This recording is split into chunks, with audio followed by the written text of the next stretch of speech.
In the Old West, gunfighters studied trigonometry. Ooh, look out! Duck!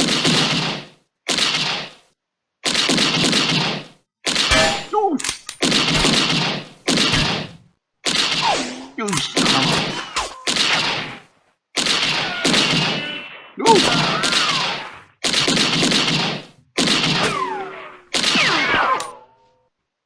That's dangerous.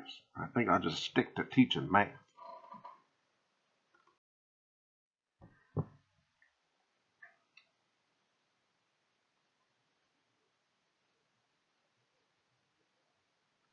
All right, trigonometric ratios. Yes, I'm back. The word trigonometry comes from two Greek terms, trigon, meaning triangle, metron, meaning measure.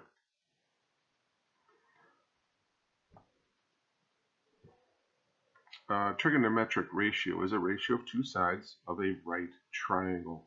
One trigonometric ratio of triangle ABC would be AC, the length of AC, over AB, the hypotenuse.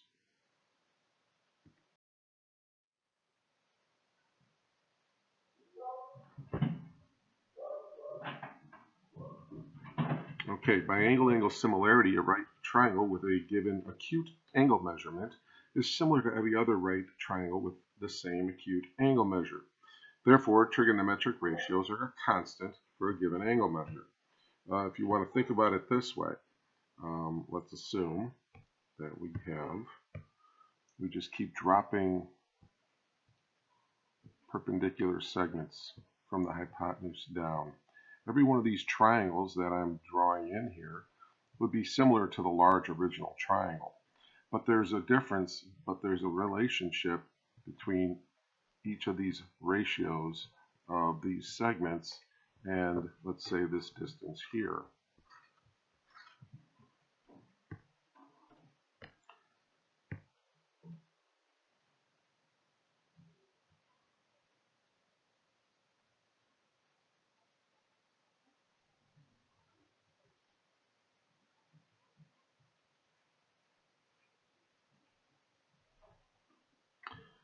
Okay, so all three of these triangles are similar by angle, right? They've each got a right angle and a 35-degree angle. So we can easily say that AC to AB would be the same ratio as FH to FG and the same ratio of JL to JK. Because of that, that's how trig works or operates.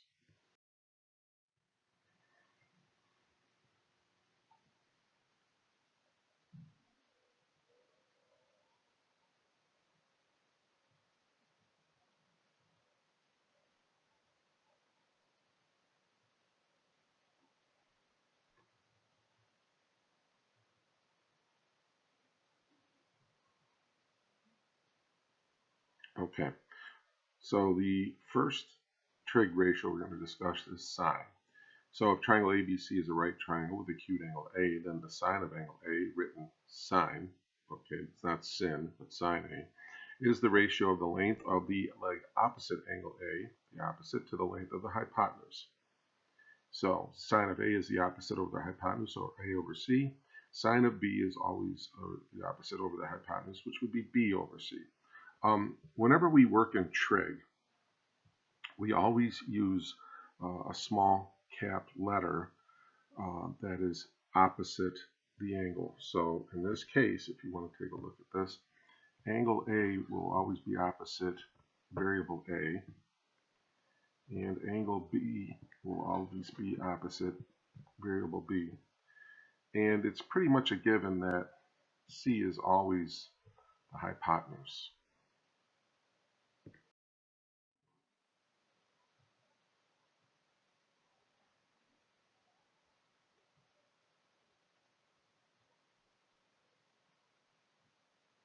Okay, the next one is the cosine. And if triangle ABC is a right triangle with acute angle A, then the cosine of angle A, written as COSA, or cosine of A, is the ratio of the length of the leg adjacent angle A, the adjacent to the length of the hypotenuse. Okay, so in this case would be the cosine of A is equal to adjacent over hypotenuse, or B over C. The cosine of B is equal to the adjacent over the hypotenuse, or A over C.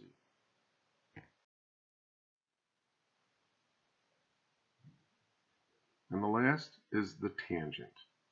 So if triangle ABC is a right triangle with acute angle A, and the tangent of angle A, written tan A, is the ratio of the length of the leg opposite angle A, the opposite to the length of the leg adjacent to angle A, over the adjacent. So the tangent of A would be the opposite over the adjacent over A over B. The tangent of B would be equal to the opposite over the adjacent, which would be B over A. So the secret code word of geometry is SOHCAHTOA. SOHCAHTOA. And sine is opposite over hypotenuse. Notice S, sine, opposite, O, hypotenuse, H. Cosine equals adjacent over hypotenuse, CAH. TOA, tangent, equals opposite over adjacent, SOHCAHTOA. Okay, so first we want to find the cosine of A. So basically what we'll be doing is just writing the ratio. So the cosine of angle A is equal to the opposite from angle A, which is 5, over the hypotenuse, which is C. Now, we can also do a little figuring here and notice that this should be what? 13, right? 5, 12, 13. So 5 over 13. The tangent of B. Tangent of angle B. Well, B, that would be the opposite, which would be 12, over the adjacent, which is 5. Okay.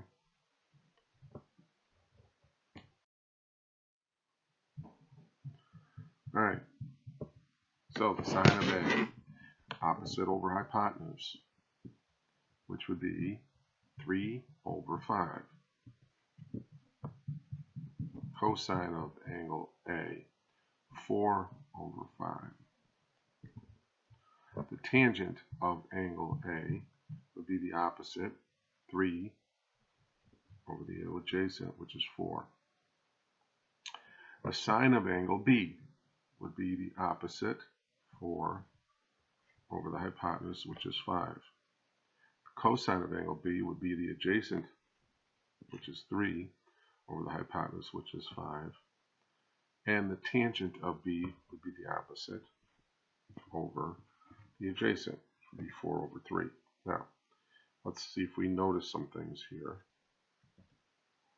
First of all, the sine of angle A is equal to the cosine of angle B. The cosine of A is equal to the sine of B.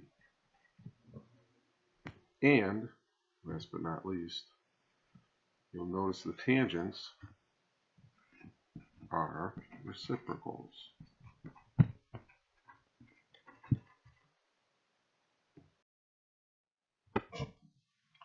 Alright, so what is the sine of angle C? Well, in this problem here, we're going to basically say the angle C, so sine of C is going to be, well, first of all, here's the problem. We got to have right angles, right? So let's put in a right angle. We're going to drop down an altitude. So we'll just drop an altitude down. And that means that this length is 5 and this is 5, right? Across these triangles. So this is 12. So now the sine of C is going to be the opposite, which is 12, over the hypotenuse, which is 13.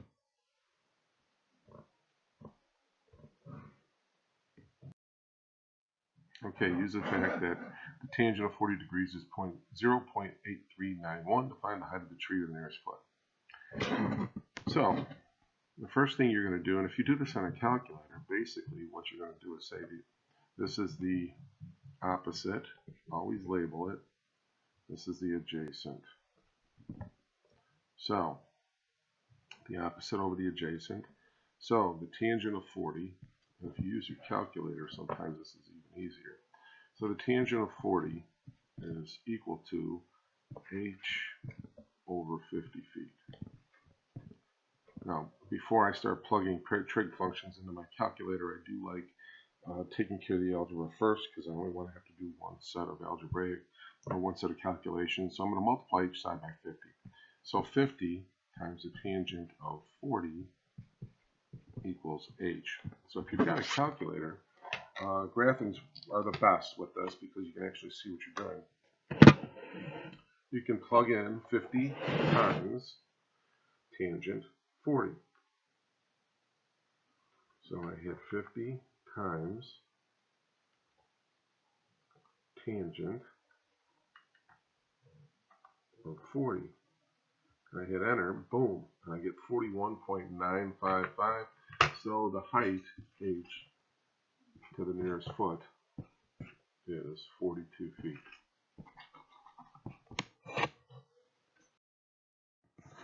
Okay, so now we're going to set these up, and we're going to do some work on the calculator, and you should have a calculator. You have to have a calculator to do trig.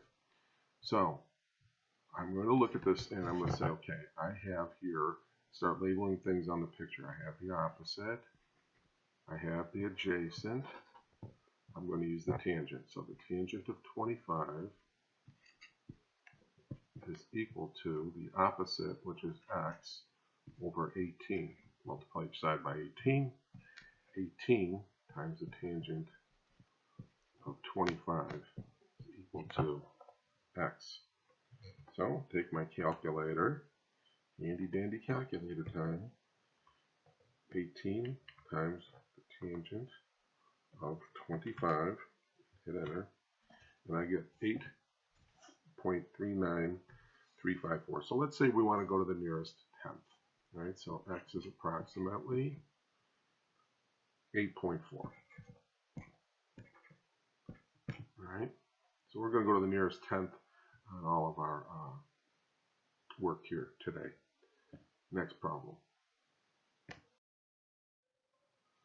Again, let's label parts. Well, I have the hypotenuse here. And over here, I have the adjacent.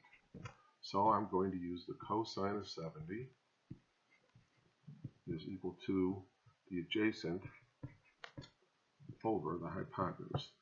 Now here's a little hint. Anytime you see this situation here, these two can be exchanged, right? If you think about it this way, 6 divided by 2 equals 3. Or 6, if I switch them, 6 divided by 3 is 2. So if I'm looking for x here, I can easily just say that x is equal to 15 divided by the cosine of 70. So I plug that in my calculator. 15 divided by cosine of 70. And I hit enter, bam. And I've got x is 43.8571. So I'm going to say that we're approximately 43.9.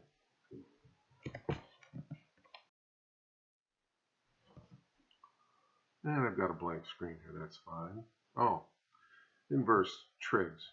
So if you know the sine, cosine, or tangent of an acute angle, you can use a calculator to find the measurement of the angle. This is known as the inverse of the trig ratios. Look. So if angle A is an acute angle, and the sine of A is x, then the inverse sine of x is the measure of angle A. So you will notice here that the symbol that this is on your calculator, usually it's where you have to have a second button to use it. So you would hit that second button, All right, it's over the sine, and then usually the sine of -1. So here's where you plug your ratio, and then it will come back and give you the measurement of the angle.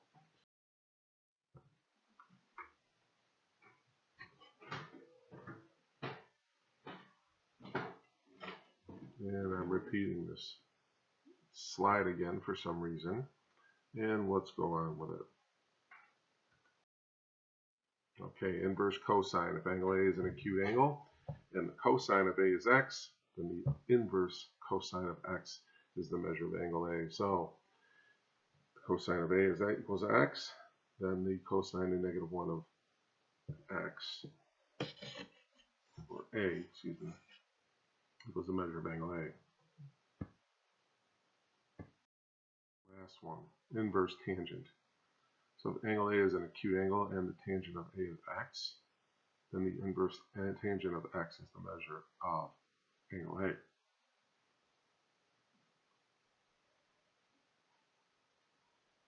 Okay. Now, some problems. Find the measure of angle A to the nearest half. So this is, and we use a theta here. Theta is the symbol we use when we don't know the measure of the angle. That's the variable. It's a Greek letter.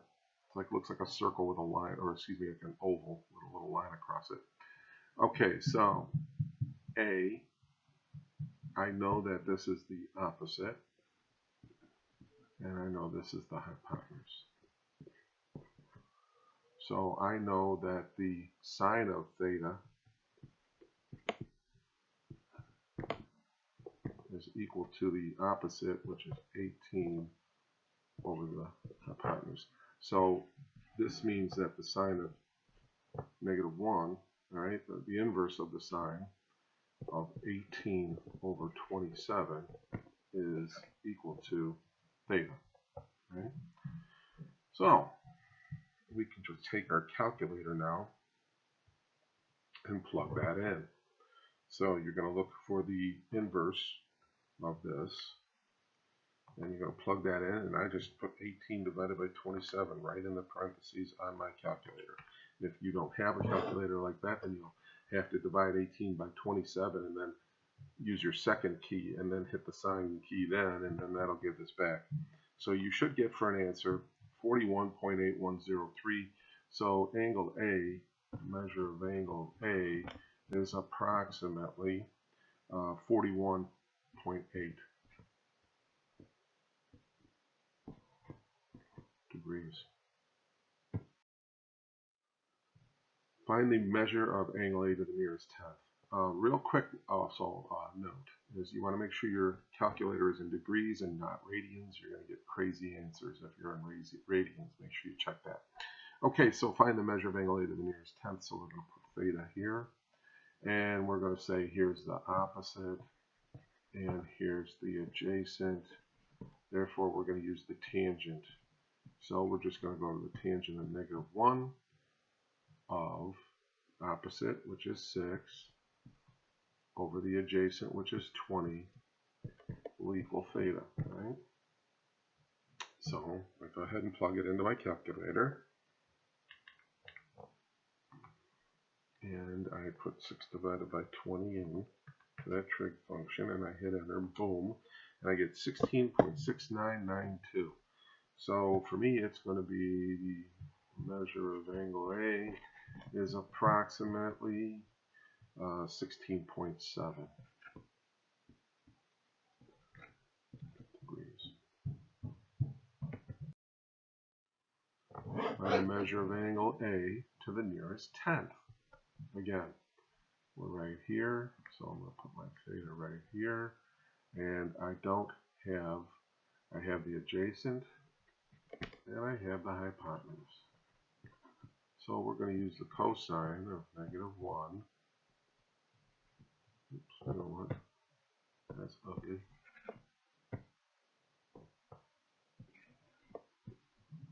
Cosine -1 of 3 over 15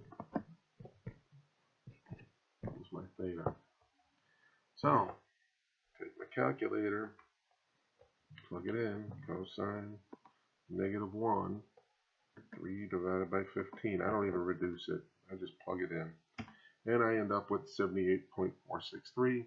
So theta is approximately 78.5 degrees.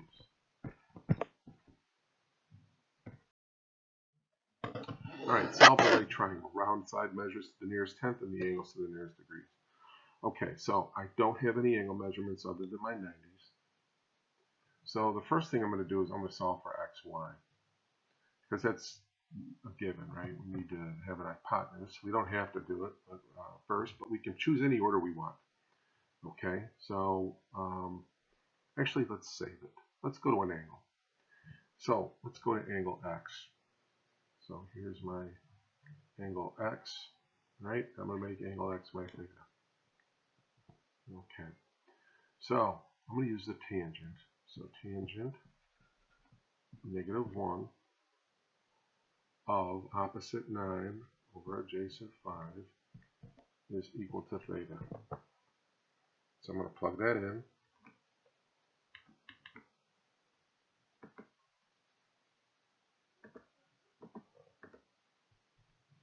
And I get 60.9454. So theta, or angle x, we'll just say is 61 degrees. Now, angle y, we don't have to even do any trig to solve for. I can just subtract 61 from 90 and I get 29. So angle y is solved, angle x is solved. Now what do we need to solve is xy. So we'll just use Pythagorean theorem. 5 squared plus 9 squared equals xy squared. 25 plus 81 equals xy squared. So 25 plus 81 is 106 is equal to xy squared. So xy equals the square root of 106, which we're going to round to the nearest tenth when we plug in. So we plug in the square root of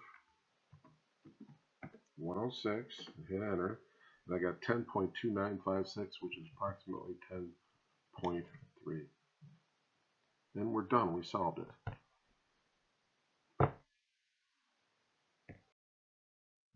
Okay, next one here. Solve the right triangle. Round the side measures the nearest tenth. Angles to the nearest degree. Let's do the side measure first. HF equals 5 blank 13 is the hypotenuse. Let's go with 12. We don't need to even round it to the nearest tenth. Let's just leave it there. So now we can use any trig functions we want to use. Let's go with angle G. Let's go with cosine. So the negative cosine, the inverse cosine of the adjacent, which is 5 over 13, is equal to, and we'll put our theta right here, equals our theta. So let's plug it into the calculator. Trig function, negative cosine, or inverse cosine I should say, of 5 divided by 13, and I get 67.38, which is, we're going to round down to 64, or 60, excuse me, 67.4 would be 67. So the measure of angle G is equal to 67, which makes the measure of angle F equal to 13. No, 23. What am I? Oh boy, that's ignorant. Let's try that again. 23. Embarrassing. Simple mistakes are the things that come to get you. Last one here, I believe. We're going to solve for the right triangle. All right, so we only have one side measurement. and 62 degrees, though that's the hypotenuse. So the first thing I'm going to do, I'm going to use angle A here and the hypotenuse, and I'm going to solve for, let's see, which one do I want to solve? Oh, here's something real simple. So angle C is the missing degree, so 90 minus 62 is 28. So that's pretty easy.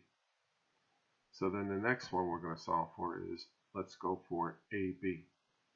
So the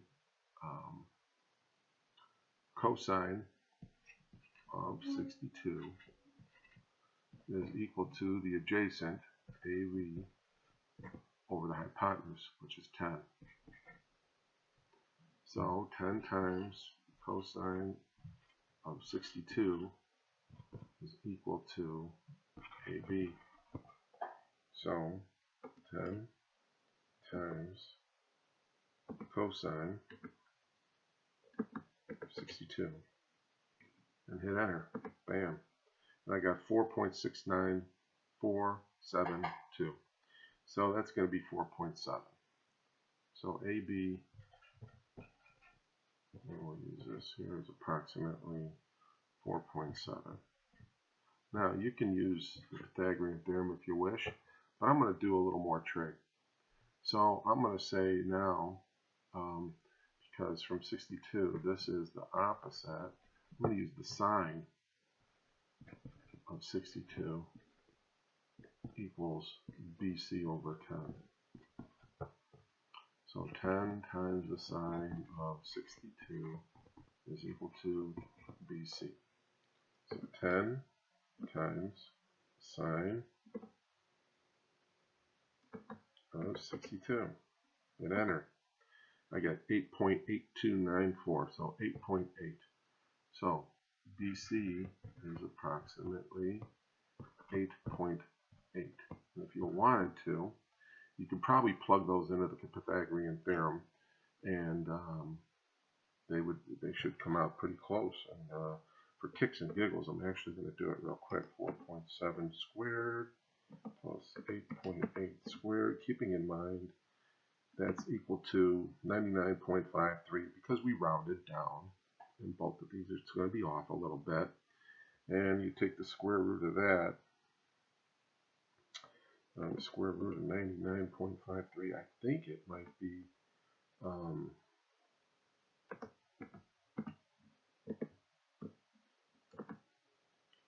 so it's 9.97, so that's pretty close to 10. With all the rounding, it did come out.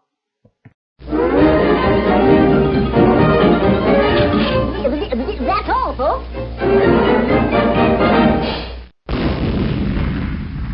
One more lesson to go, boys.